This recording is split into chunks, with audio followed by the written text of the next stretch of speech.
সবাইকে শুভ বিবাহ এবং অ্যাক্রোপলিস এন্টারটেইনমেন্টের তরফ থেকে জানাচ্ছি হ্যাপি হোলি। খুব মজা হতে চলেছে, দেখতে থাকুন। মহা মহা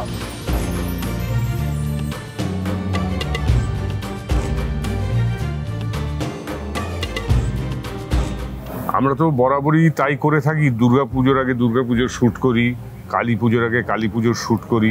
আমরা অনেকেই আমাদের অ্যাকচুয়াল বিয়ের আগে প্রায় 20-30 বার বিয়ের শ্যুট করে ফেলেছি। সুতরাং দোলের আগে দোলের শ্যুট করাটা খুব এর কিছু নয়। কিন্তু যেটা হয় সেটা হচ্ছে হয়তো অরিজিনাল দোলে আমরা হয়তো সবাই খুব সেরকমভাবে দোল খেলি না, বাড়ির ভেতরে থাকি বা আলাদা থাকি। কিন্তু যেটা সব থেকে হয় যে এই দোলে কিন্তু আমাদের একটা প্রপার দোল খেলা হয় খুব আনন্দ করে, এবং যেহেতু আমরা যাদের সেটা এক্সটেন্ডেডও হয় দোলের পরেও, আমরা সেই শুটিংটা যদিও কন্টিনিউ চলে, তো দোলের পরেও, দোলের আগে, দোলে এবং দোলের পরে তিনটেতেই দোল খেলা হয় আমাদের।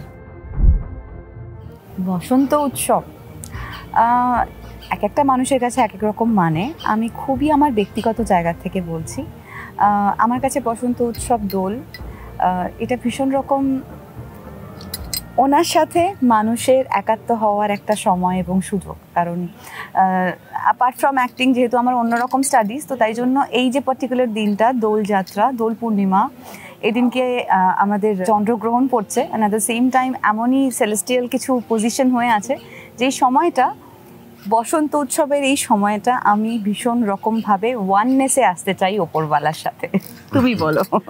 আমি তো এত কঠিন কঠিন ব্যাপার কিছু বুঝি না। আমার কাছে বসন্ত উৎসব মানে হচ্ছে দোল, বসন্ত উৎসব মানে হচ্ছে প্রচুর বন্ধু বান্ধব, প্রচুর রং আর প্রচুর আনন্দ। এইভাবে এবছরের বসন্ত উৎসব বাড়িতে পালন করব, কারণ আমার ছেলে এখন একটু বড় হয়েছে, এবার প্রথম ও দোল খেলবে, 7 বছর বয়স। এর আগে প্রত্যেকবার ও ভয় পেত, বেরোতে চাইতো না, এবার দেখে নিজেই আবির কিনে নিয়ে এসছে। সুতরাং ওকে নিয়ে এবার প্রথম বছর দোল খেলবে। আমার দোল নর্মালি বাড়িতেই কাটে, আমি খুব একটা বাইরে যাই না। ওই যে বললাম, ওনার সঙ্গে একাত্ম হওয়ার দিন, তো ডেফিনেটলি দিনের কিছুটা সময় আমার 4 পেয়ে 3টে ছানা আছে, তাদের সঙ্গে একটু সময় কাটাবো। সোসাইটিতে দেখবো একটু দোল খেলা হচ্ছে, ওখানে গিয়ে একটু পার্টিসিপেটও করতে পারি, বাট তারপর বাড়ি ফিরে আসি দুপুরের মধ্যে। তারপর আমি কোথাও বেরোই না, বাড়িতেই থাকি। দেখো, সত্যি কথা বলতে কি, বসন্ত বলতে আমাদের ভারতবর্ষে বা ওয়েস্ট বেঙ্গলে এখন আর ঋতুটা এক্সিস্ট করে না। মানে আগে বসন্ত যেরকম একটা, বসন্ত বলতে যেরকম বোঝাতো কি, এখন হচ্ছে মানে মোটামুটি শীত চলে যাওয়ার পর, মানে এই গরম থেকে অতি গরমে যাওয়ার মাঝখানের একটা সেই বসন্তের সে মৃদুমন্দ বাতাসই বলো বা বসন্তের এই বলো, সেই সময়কার রোম্যান্টিসিজম, বসন্তকালে বসন্তের কোকিল, সেটা তো খুব একটা এক্সিস্ট করে না। তবে তাহলেও বসন্তটা যতদূর সম্ভব যদি ক্যালেন্ডার অনুযায়ী ধরা হয়, তাহলে এই ফেব্রুয়ারি মার্চ। সব থেকে বড় যে জিনিসটা, মানে আমরা যখন ছোট ছিলাম, এখন অতটা নেই, সেটা হচ্ছে ফেব্রুয়ারি মাসের ভ্যালেন্টাইন্স ডে। সেটা আমার কাছে অ্যাটলিস্ট বসন্তের সব থেকে বড় একটা ইভেন্ট। আমার কাছে বসন্তের সব থেকে বড় ইভেন্ট হচ্ছে, হ্যাঁ অবভিয়াসলি দোল তো নিশ্চয়ই, আর এর বাইরে যেটা, সেটা হচ্ছে ছোটবেলাকার মেমরি। সেটা হচ্ছে এই সময়টা না, পরীক্ষা শেষ হয়ে যেত, খুব মজা লাগতো, ভীষণ মজা লাগতো। এই যে ফুরফুরে হাওয়াটা আরো বেশি মনে হতো আর কি, কারণ মনে হতো সঙ্গে একটা পাখনা গজিয়েছে, তো ওইটা খুব ভালো মেমরি। বসন্ত রঙের উৎসব, আপনাদের জীবন রঙে ভরে উঠুক, রঙিন হয়ে উঠুক।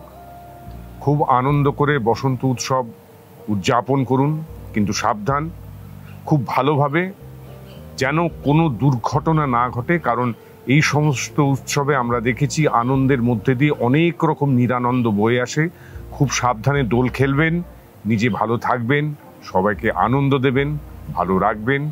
সবাইকে বসন্ত উৎসবের অনেক অনেক শুভেচ্ছা, ভালোবাসা। কুশলদা সবই বলে দিয়েছেন, আমার আর নতুন করে কিচ্ছু বলার নেই। সবাইকে বসন্ত উৎসবের শুভকামনা, ভালোবাসা, অনেক অনেক অনেক বেস্ট উইশেস। তার সঙ্গে একটা কথা শুধু আমি অ্যাড করতে চাইবো, আমরা যখন আনন্দে পাগল হয়ে যাই, বিভোর হয়ে যাই, তখন না আমরা ভুলে যাই যে আমরা কি করছি, দিক বিদিক জ্ঞানশূন্য হয়ে পড়ি। তো আনন্দ যেন এমন জায়গায় না পৌঁছয় যেটা যেন কোনো মানুষের জন্য নিরানন্দ হয়ে যায়। অ্যান্ড স্পেশালি রাস্তায় না অনেক চার পেয়ে ছোটো ছোটো বেবিজ আছে, প্রচুর কুকুর আছে, স্ট্রে ডগস আছে, তাদেরকে না দোল খেলাবেন না, তাদেরকে না রং মাখাবেন না প্লিজ, মানে হাত জোর করে রিকোয়েস্ট করছি। এইটা না তাদের স্কিনে লাগানোর জিনিস নয়, এটা মানুষের ব্যবহারের জিনিস, তো মানুষের মধ্যেই সীমাবদ্ধ রাখুন, ওদেরকে এর মধ্যে টানবেন না। সবাই খুব ভালো করে দোল কাটান, সবাইকে অনেক অনেক অভিনন্দন। অ্যাক্রোপলিস এন্টারটেইনমেন্ট আর শুভ বিবাহের পক্ষ থেকে আপনাদের সকলকে জানাই শুভ দোল যাত্রার অনেক অনেক শুভেচ্ছা এবং অভিনন্দন। খুব ভালো করে কাটাবেন বসন্ত উৎসব।